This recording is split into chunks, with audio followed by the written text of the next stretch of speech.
La fée de la foudre et de l'eau. Il y a très longtemps, il fut une époque où aucun humain n'existait sur Terre. La surface de la Terre était stérile et remplie de fissures. Depuis les cieux, le paysage de la Terre avait l'air terrible. Les fées et les déesses frissonnaient en le regardant et pensaient que c'était aussi mauvais que l'enfer. Un beau jour, un groupe de fées regarda la Terre et discutait. La fée rouge et la fée verte discutaient entre elles. X, quel endroit étrange que cette terre! Est-ce que quelqu'un peut y vivre? Tu as tout à fait raison. Pas une âne ne voudrait y vivre. Pas un coin de verdure, si terne et sans couleur.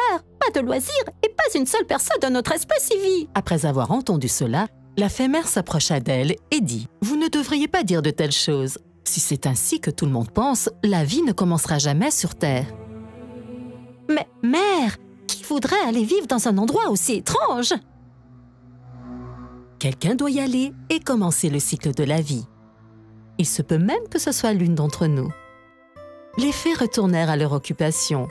La fée de la foudre et la fée de l'eau étaient occupées à jouer à un jeu. Bien que la mère des fées leur ait demandé à plusieurs reprises d'arrêter de jouer, elles continuaient à le faire. Foudre, vous êtes maintenant toutes les deux assez matures pour comprendre que vous devez aider vos autres sœurs dans leurs tâches. Fée de l'eau, tu ferais mieux de suivre cela aussi. De toute façon, la reine des fées garde un œil sur vous. Pourquoi devrions-nous travailler quand il y a tant de gens qui le font? La fée de la foudre a raison. Maintenant, maman, s'il te plaît, pars et laisse-nous jouer. La reine des fées passa par là et entendit cette conversation. Elle se mit en colère et gronda la mère fée. « C'est le résultat du fait que vous les avez choyées et gâtées. Tu vois comme elles sont devenues autoritaires? » Pardonnez-leur, reine des fées. Elles vont s'améliorer avec l'âge. Elles sont encore très jeunes et ont joué. Mère a raison, il est de notre âge de jouer. Reine des fées, viens, rejoins-nous et joue avec nous. Ce sera amusant. Vous devriez vous occuper de vos filles rapidement. Leur lien ne pourra peut-être pas les sauver longtemps. Oui, ma reine, cela ne se reproduira plus. La reine des fées s'en alla, bouleversée et irritée. Avez-vous vu comme elle était bouleversée? J'apprécie ce lien de fraternité entre vous deux. Mais il faut que vous réalisiez que vous grandissez et que vous avez des responsabilités comme tout le monde. Oh maman, te voilà repartie. Viens ma sœur, partons loin d'ici. Sinon notre mère n'arrêtera jamais de faire ses serments. Après avoir dit cela, les deux fées disparaissaient de là. La mère des fées, dépitée, retourna dans son palais. Quelques jours plus tard, un démon attaqua le royaume des cieux. Il piétina tous les parterres de fleurs en avançant à grands pas. Quel plaisir d'écraser ces fleurs! Je suis sûr que je vais prendre 2 fois plus de plaisir à écraser les fées ici. En entendant le vacarme, toutes les fées sortirent du palais. Quel énorme démon! Pourquoi est-il ici, maman? J'ai très peur! Ne vous inquiétez pas, les enfants. Nous pouvons le vaincre grâce à la puissance de nos baguettes magiques. Mais mère, il est énorme! Je ne peux même pas le regarder! J'ai tellement peur! La peur n'aura jamais raison de personne, les enfants. Nous devons être courageuses et le combattre. Le démon entendit cela et rit. Vous et toutes vos petites fées ne pouvez pas me vaincre. Il vaut mieux que tu quittes le paradis pour de bon. C'est moi qui vais régner sur cet endroit maintenant.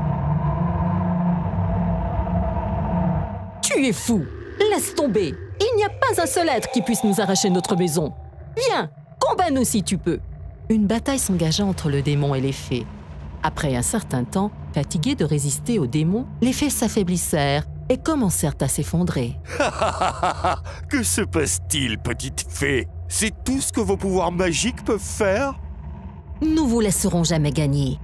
Nous sommes ici chez nous et nous y resterons toujours. En entendant les cris de guerre, la reine des fées ainsi que les autres fées se précipitaient hors de son palais.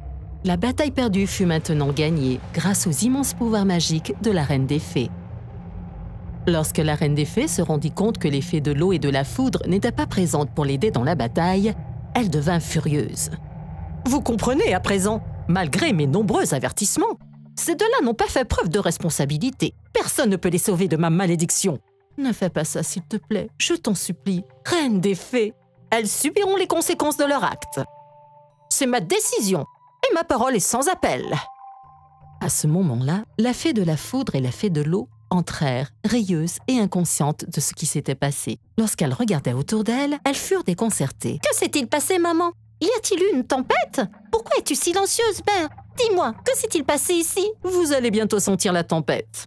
Vous allez toutes les deux être punies pour votre erreur.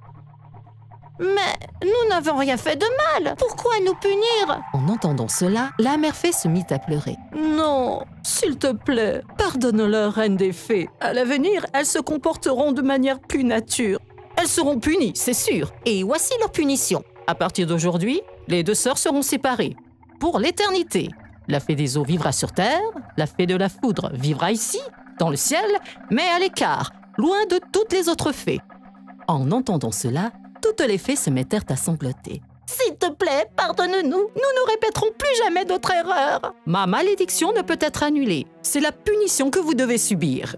Depuis ce jour, la fée de l'eau commença à vivre et à couler sur la terre. La fée de la foudre vivait au ciel, solitaire et silencieuse.